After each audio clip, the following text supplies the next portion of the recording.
அருட்பெரும் ஜோதி அருட்பெரும் ஜோதி தனிப்பெரும் கருணை அருட்பெரும் ஜோதி திரு அருட்பிரகாச வள்ளல் பெருமானார் திவ்ய திருவடிகளே சரணம். வள்ளல் மலரடி வாழ்க வாழ்க, எல்லா உயிர்களும் இன்புற்று வாழ்க. ராமலிங்க அபயம் ராமலிங்க அபயம் ராமலிங்க அபயம்.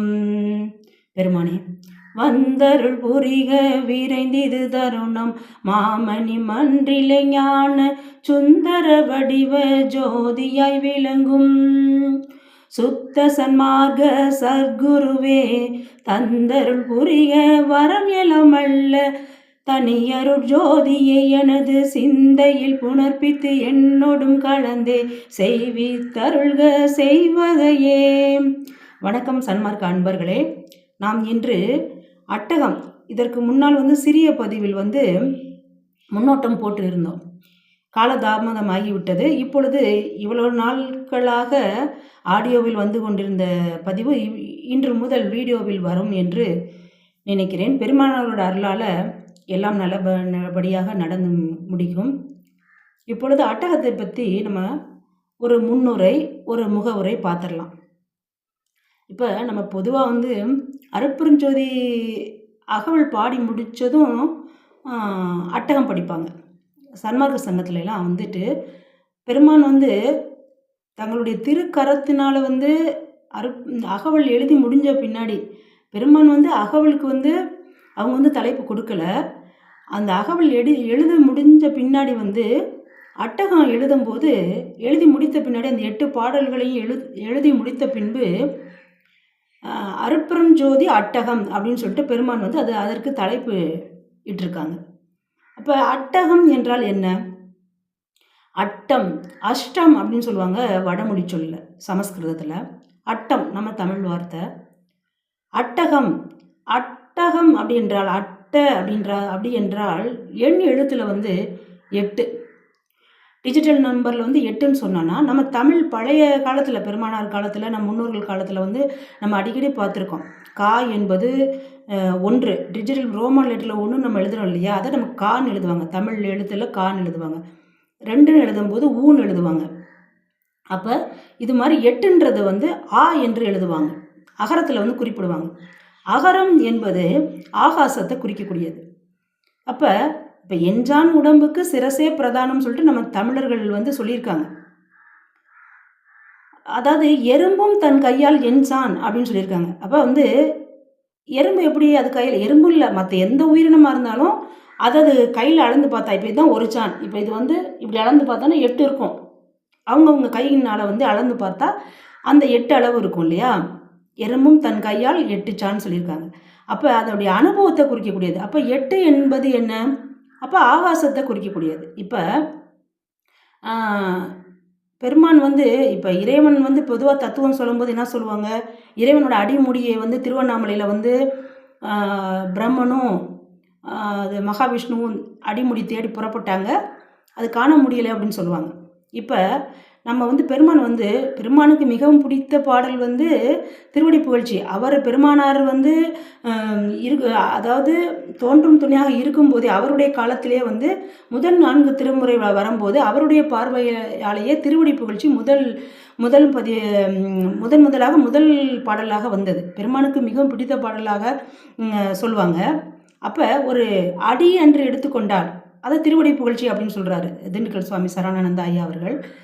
அப்புறம் நடு எடுத்துக்கொண்டோன்னா அது ஒரு அட்டகம் அப்படின்னு திருவருட்பால நம்ம பார்த்தோன்னா, அடின்றது திருவடி புகழ்ச்சி, நடுன்றது அதாவது அட்டகம், முடின்றது அகவல். அப்போ இது 3ஐயும் தெரிந்து கொண்டாவே பெருமானுடைய பாடல்களை ஓரளவு நம்ம புரிந்து கொள்ள முடியும். பெருமானை எப்போவுமே அந்த முத்தேக சித்தியை பற்றி அடிக்கடி சொல்லும்போது, இப்போ நம்ம உடம்பு முத்தேகத்தினால் ஆனது இப்போ தூள உடம்பு, சூக்கும உடம்பு, காரண உடம்பு அப்படின்னு சொல்லிட்டு 3 பகுதிகளாக பிரிக்கிறாங்க. இப்போ தூள உடம்புன்னு நம்ம கண்ணால் பார்க்கக்கூடிய உடம்பு, இந்திரியங்களால் பார்க்கக்கூடிய உடம்பை தூள உடம்புன்னு சொல்கிறோம்.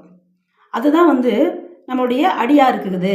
அது திருவடி புகழ்ச்சி மாதிரி நினச்சிக்கலாம். இப்போ சூக்கும உடம்பு அப்புறம் நம்ம அறிவு பொருளாக அந்த ஒரு காரணம், அந்த சூக்குமமாக இருக்குது உள்ளார அந்த உயிராக இருக்கக்கூடியது சூக்கும உடம்பு அப்படின்னு சொல்லுவாங்க. அடுத்தது முடியாக இருக்கக்கூடியது. இந்த 2 உடம்புக்கும், தூள உடம்புக்கும் சூக்கும உடம்புக்கும் காரணமாக இருக்கக்கூடிய அந்த ஆன்மா இருக்கக்கூடிய இடத்த வந்து காரண உடம்புன்னு சொல்லுவாங்க. இந்த மாதிரி 3 இதாக பிரிக்கும்போது, இப்போ வந்து பெருமான் வந்து இதுக்கு வந்து அட்டகம்னு சொல்லிட்டு பேர் வைக்கும்போது, அட்டகம் அப்படின்றபோது இப்போ இந்த ஆகாசம்னு பார்த்தோம். ஆகாசத்தோட ஒரு சிறு, அதாவது பேரணு வடிவினன் இறைவன் வந்து சிற்றணு வடிவினன். இந்த சிற்றணு, இந்த ஆன்மா இருக்கக்கூடிய இந்த ஆகாசம், இந்த இது வந்து சிற்றணு வடிவினன் சொல்லுவாங்க. அப்போ இந்த இந்த ஒவ்வொருமே இப்போ தூள உடம்பு, சூக்கும உடம்பு, இந்த காரண உடம்பு, இந்த 3 உடம்புகளுக்குள்ளுமே அந்த ஆகாசத்தின் கூறு வந்து அந்தந்த பகுதியிலிருந்து விளங்கி கொண்டிருக்கின்றன. அந்த ஆகாசத்தை வந்து அளவிடவே முடியாது இல்லையா?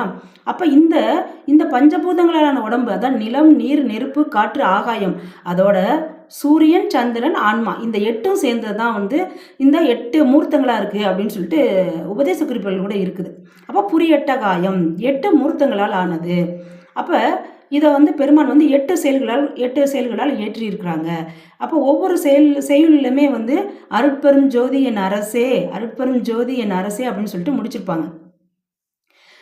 அதாவது முதல் பாடலில் வந்து அருட்பெரு வெளியில் அருட்பெரும் உலக அருட்பெரும் தளத்து மேனிலையில் அருட்பெரும் பீடத்து அருட்பெரு வடிவில் அப்படி ஆரம்பிக்கும். அப்போ அந்த அருட்பெருன்ற வார்த்தை வந்து 12 தடவை வந்து பெருமான் வந்து ஏற்றிருப்பாங்க.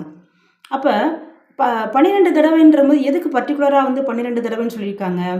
இப்போ பெருமான் வந்து, அதாவது தவ அடிப்படை நிலையில் வந்து நம்ம வந்து சொல்லியிருக்கோம், இந்த பூத நிலை, கரண நிலை, சுத்த நிலை, சுத்த மகாமாயா நிலை, அந்த அசுத்த மாய நிலை, அசுத்த மகாமாயா நிலை, இப்படி ஒன்று ஒன்றா வரும். அப்போ 12வது நிலை வந்து அந்த பரிக்கிரக நிலை. நம்ம மகாதேவ மாலை, அனுபவ மாலையெல்லாம் அந்த பரிக்கிரக மாலையை பற்றி பார்த்துருக்கோம். நீங்கள் வரக்கூடிய பதிவுகளில் வந்து அதை பற்றி நம்ம விரிவாக பார்க்கக்கூடிய சூழலில் நம்ம கண்டிப்பாக பெருமானோட அருளால் வந்து அதை பார்க்கலாம். அப்போ அந்த 12வது நிலை கடந்த பின்னாடி 6 ஆதாரங்களையும் தாண்டி அந்த துவாதசாந்த நிலை அப்படின்றது 12. இப்போ வடமொழியில் வந்து துவாதசம், தசம்ன்றது 10, துவானா 2, 12. அப்போ 12வது நிலை. அதுக்கடுத்து 13வது நிலை வந்து திரையோதசாந்த நிலை அப்படின்னு சொல்லுவாங்க.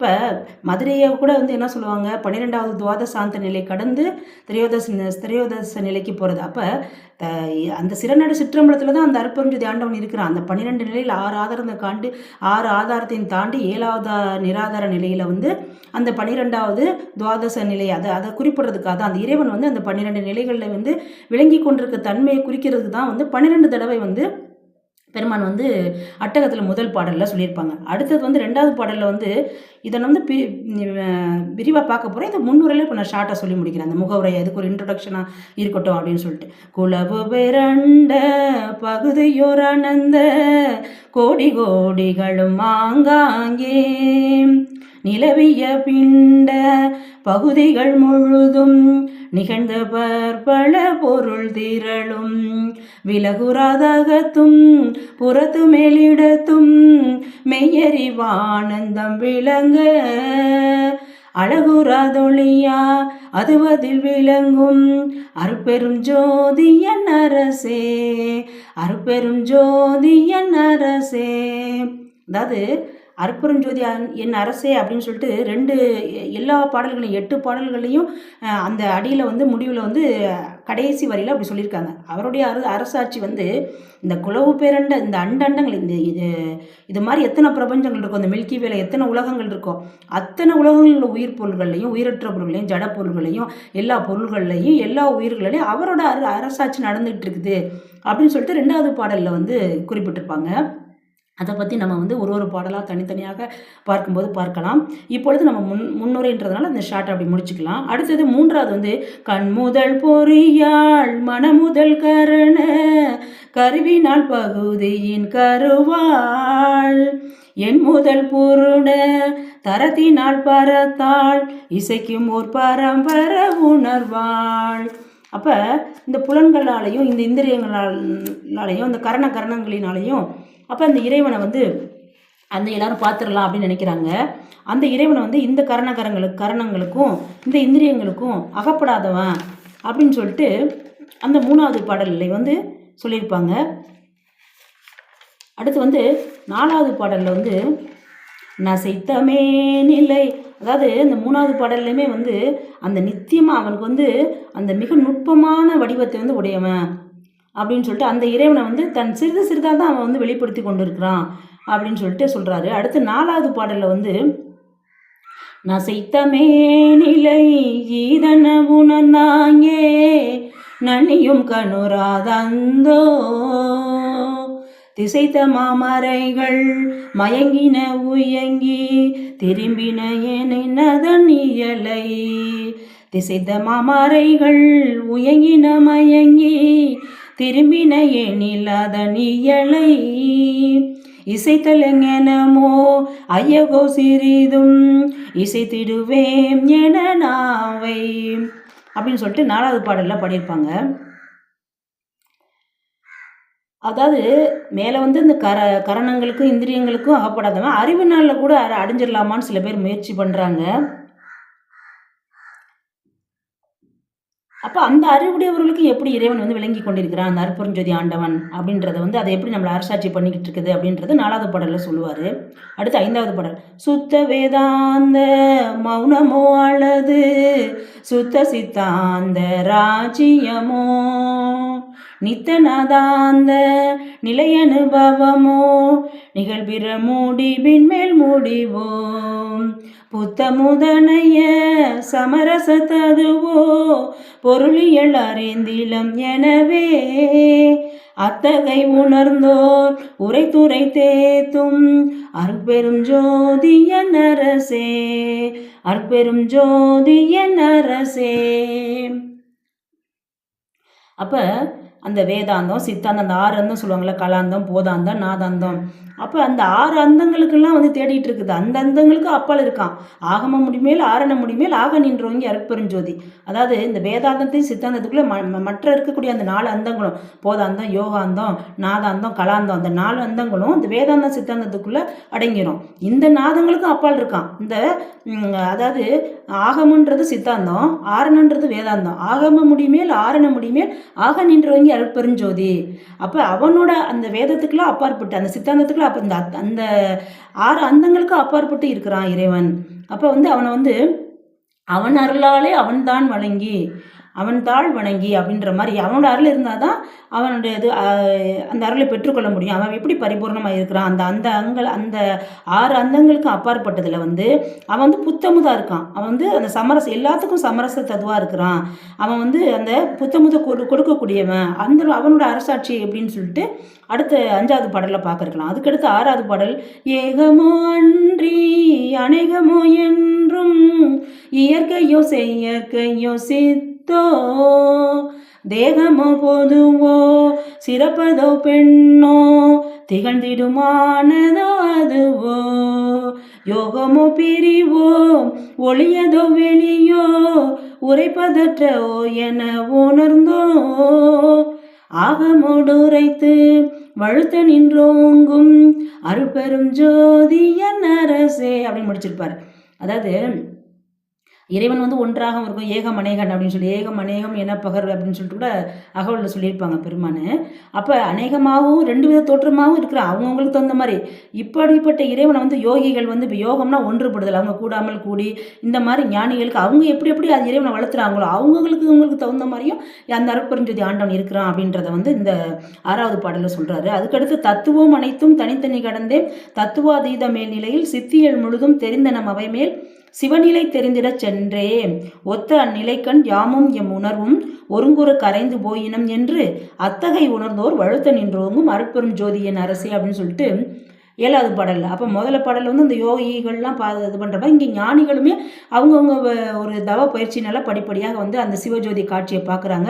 அவங்கவுங்களுடைய தரத்துக்கு தகுந்த மாதிரி எப்படி அந்த அருட்பெருஞ்சோதி அரசாட்சி விளங்கி கொண்டிருக்கின்றதை 7வது பாடலில் சொல்லி வர்றாரு. அதுக்கடுத்து 8வது பாடல் எங்குமாய் விளங்கும் சிற்றபையிடத்தே இது அது என உரை பரிதாய் தங்குமோர் இயற்கை தனி அனுபவத்தை தந்தனை தன்மயமாக்கி பொங்குமானந்த போக போக்கியனாய் புத்தமுதருத்தி என் உளத்தே அங்கையில் கனி போன்று அமர்ந்தருள் ஜோதியன் அங்கையில் கனி போன்று அமர்ந்தருள் புரிந்த அருட்பெரும் ஜோதியன் அரசே அப்படின்னு சொல்லிட்டு 8வது பாடலில் முடிச்சுப்பாங்க. இது ரொம்ப முக்கியமான பாடல்.